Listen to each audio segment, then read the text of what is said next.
Welcome back to Hockey Eastern Ontario's Rule of the Week, where each week we take a rule from the Hockey Canada rulebook and break it down for our officials, our coaches, and our players so that they can better understand the rule and how it's applied in the game situation.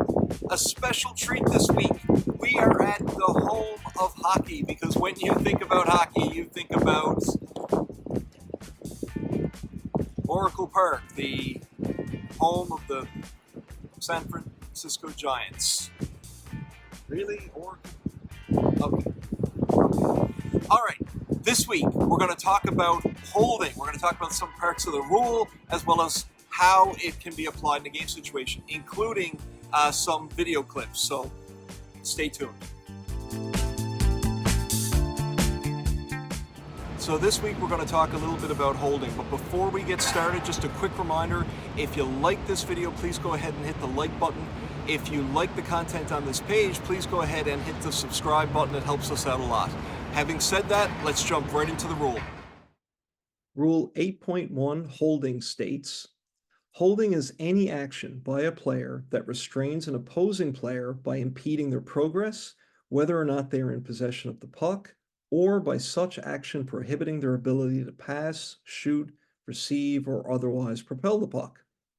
A player is permitted to use their arm in a strength move by blocking their opponent, provided they have body position and are not using their hands in a holding manner when doing so.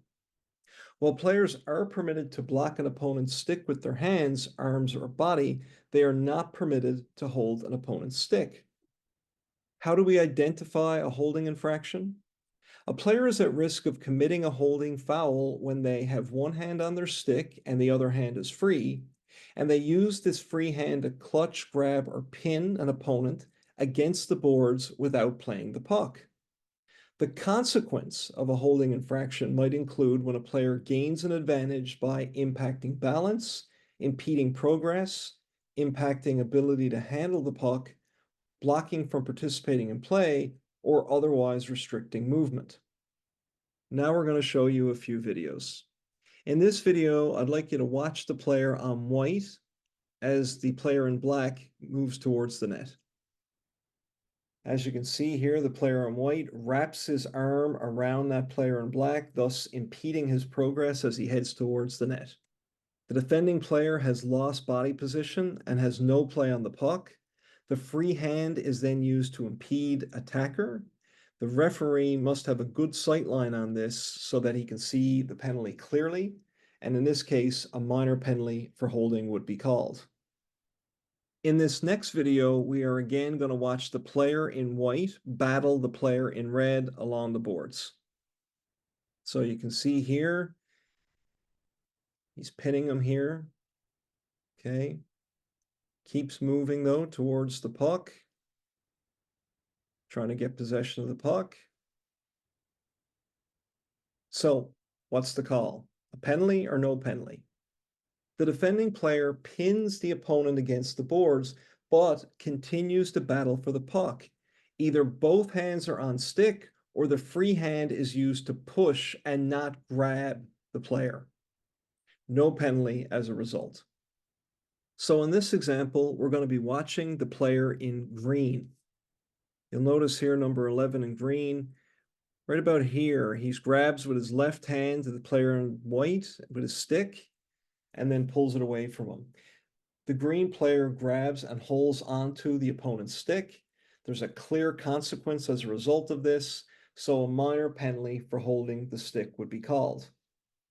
This is what holding the stick looks like. You make the holding signal, okay, like that, and then the stick. That differentiates holding from holding the stick. The penalty options for holding.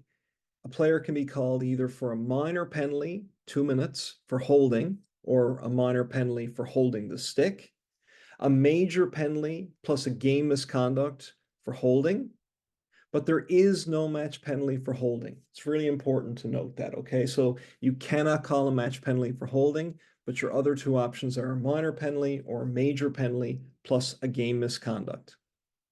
Typically, a major penalty plus a game misconduct for holding would be called if a player is injured as a result of a holding penalty. there you have it, a little bit about holding. I hope that helps to better explain the rule and how it's applied in a game situation. If you have any questions about this video or any of the videos in our series, please go ahead and feel free to contact me. My contact information is below. You can also reach out to the referee-in-chief of Hockey Eastern Ontario. His name is John Reed. His contact information is below as well. Finally, you can reach out to your local referee-in-chief or your district referee-in-chief. I'm sure they'll be happy to help. If you have any suggestions about other videos you'd like to see in this series, or locations that are perhaps more related to hockey, that would be great as well. Until next week, have a safe and wonderful week, and we'll see you back here real soon. All the best. I told you San Francisco wasn't like a hockey city. Yes, it's a big deal. It took 6 hours to fly here.